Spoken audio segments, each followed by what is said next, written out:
With so much information available about the different cord blood banking options that will soon be offered to Canadians through private family banks and new public banks, Canadians should feel empowered to make the right choice for their families.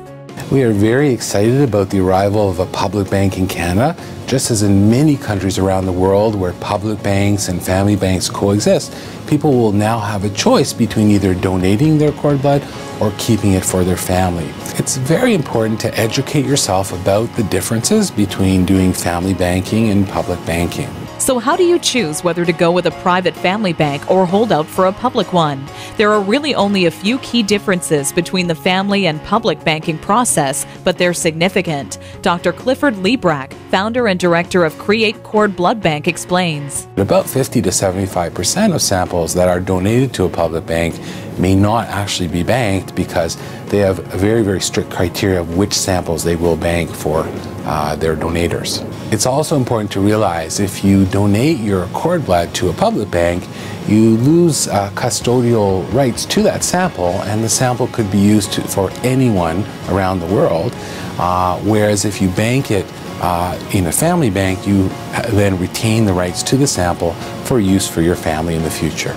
Just how important is cord blood banking in Canada? Stem cells have made significant advances in regenerative medicine and the potential treatment of various diseases. There's lots of new research on new diseases that have been able to be treated with cord blood. For example, diabetes and cerebral palsy are good examples of recent advances in this whole area.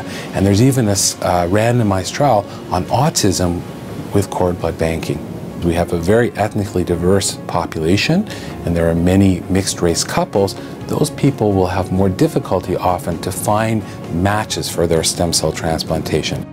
Maya Smirlik is currently expecting her second child, and after reviewing her options, has chosen to bank her baby's cord blood with a family bank.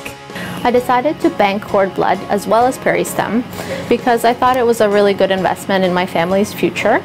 I really hope never to have to use it, but if I do, it's there for me and my family. Our hope is now, with the availability of public banking and family banking at the same time, that there will be more awareness and more families will choose to bank their cord blood in the future.